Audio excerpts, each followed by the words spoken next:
la visión, mejor dicho, que tiene León XIII acerca del demonio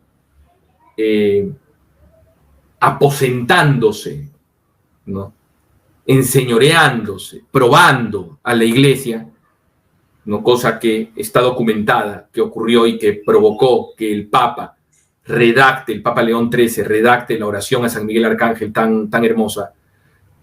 Habría ocurrido también el 13 de octubre de 1884, pero ese no es el primer 13 de octubre. Hay un libro maravilloso que yo recomiendo su lectura, que se llama Fátima, Roma, Moscú, del padre Gerard Mura. Y en este libro él cita a una historiadora, ¿no? A una historiadora italiana que ha llegado a descubrir la probable fecha exacta del martirio de San Pedro.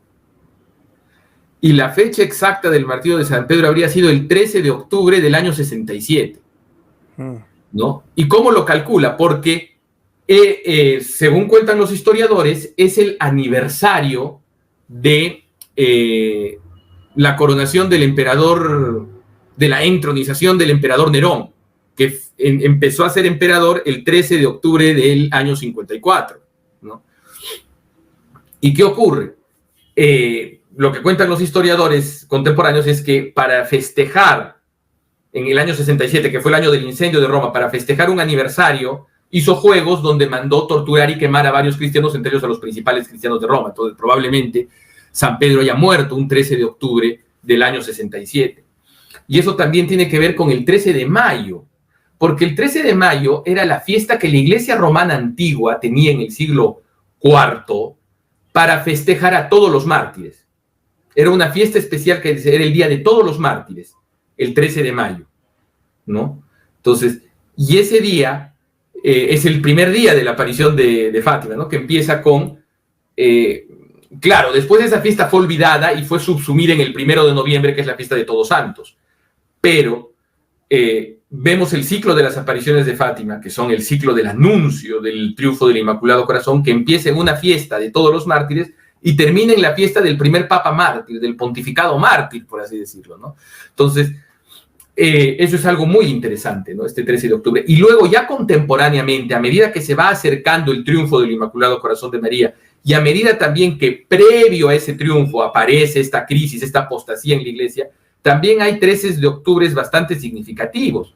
Tenemos el caso de el 13 de octubre de 1884, fecha a la que se atribuye haber sido la fecha de esta aparición, de esta visión que tiene León XIII de el demonio tentando y apoderándose hasta cierto punto de la Iglesia, ¿no? Y de ahí viene tanto la oración a San Miguel Arcángel como el exorcismo de San Miguel Arcángel, que habla de que los enemigos han puesto sus manos impías en lo más sagrado y donde debía estar el trono de la sabiduría ha sentado su iniquidad, que es muy interesante ese exorcismo. Pero bueno, tenemos el 13 de octubre de 1962. ¿Qué ocurre el 13 de octubre de 1962? El concilio se había inaugurado 2 días atrás y el cardenal Liénard, que era un cardenal aquí, Liénard de Lille, muy progresista, aunque todavía escondido, porque los progresistas en ese tiempo todavía estaban muy escondidos, captura el micrófono de la Asamblea Conciliar y encabeza un golpe de fuerza de la minoría progresista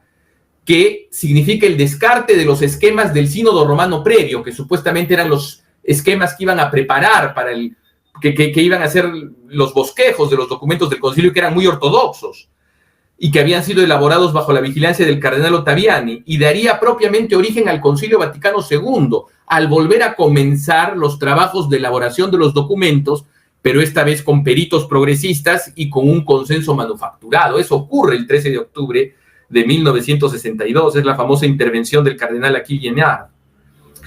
Pero también ocurren otras cosas el 13 de octubre. El 13 de octubre del año 2014, cuando fue el Sínodo de la Familia, el cardenal Peter Erdo lee la Relatio Post Disceptationem del Sínodo. Y el revuelo fue intenso, tanto en medios católicos como seculares, por 2 puntos, relativos a la comunión a los divorciados vueltos a casar, y otro, el punto 50, de aceptación de la orientación homosexual al reconocer sus dones y atributos específicos para la Iglesia. Y bueno, hay tal escándalo que en esta relatio, que es la relatio de los debates, cuando viene la Relatio Synodi, que es el documento posterior, se aguó algo de los homosexuales, pero en la Amoris Laetitia, que es la exhortación posinodal, ahí es donde se mete el veneno de la aceptación de los divorciados vueltos a casar, ¿no? Entonces, esto es un intento previo a abolir la doctrina moral de la Iglesia, a abolir la idea del pecado, que también ocurre el 13 de octubre del año 2014.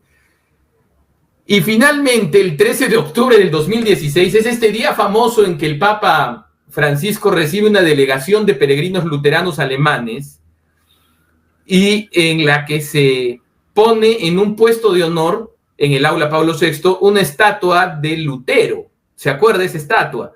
Donde está, es un Lutero horrible, una estatua roja de Lutero, ¿no? Eso también ocurre un 13 de octubre del año 2016. Y también, bueno, el 13 de octubre del año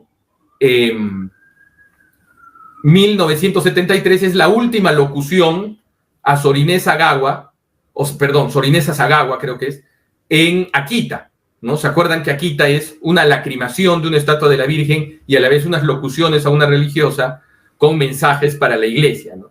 Y en esta última locución se anuncia un castigo y también se denuncia esta situación de la iglesia en donde los cardenales se enfrentan con cardenales, los obispos con los obispos, y los sacerdotes que tengan devoción a María, se anuncia su persecución y su marginación, ¿no es cierto? Su cancelación, como diríamos ahora.